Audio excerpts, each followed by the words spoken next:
గు అంటే అంధకారం లేదా చీకటి. రు అంటే తొలగించడం అని అర్థం. అజ్ఞానమనే చీకటిని తొలగించే గురువును సాక్షాత్తు బ్రహ్మ అనడంలో సందేహం లేదు.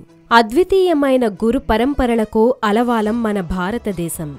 గురువును బ్రహ్మ, విష్ణు, మహేశ్వర స్వరూపంగా పూజించే ఉత్కృష్టమైన సంస్కృతి మనది.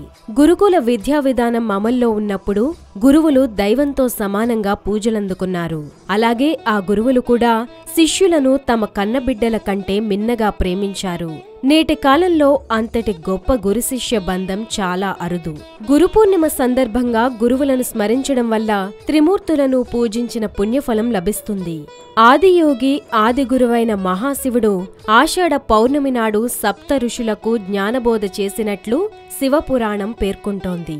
దత్తాత్రేయుడు తన శిష్యులకు జ్ఞానాన్ని బోధించింది కూడా ఆషాఢ పౌర్ణమి అని దత్తచరిత్ర తెలుపుతుంది. వ్యాసమహాముని ఈ రోజునే సత్యవతి పరాశుర మహర్షికి జన్మించాడని, కొన్ని సంవత్సరాల తర్వాత ఇదే రోజు వేదాలను విభజించాడని ప్రతీతి. ఈ పుణ్య విశేషాలను పురస్కరించుకుని ఆషాఢ పౌర్ణమిని గురు పౌర్ణమిగా, వ్యాస పౌర్ణమిగా జరుపుకుంటాం.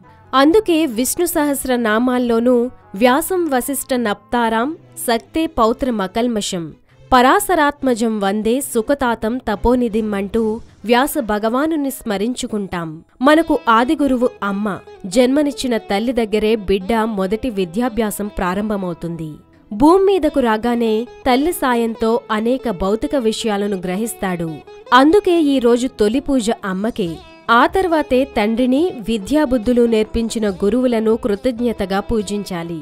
వీరికి ఫలమో వస్త్రమో ఇచ్చి ఆశీర్వచనాలు తీసుకోవాలి. ఈ రోజు దక్షిణమూర్తి, దత్తాత్రేయ, హయగ్రీవ, సాయిబాబా లాంటి యోగి పుంగవులను పూజించడం వల్ల సకల శుభాలు ప్రాప్తిస్తాయి.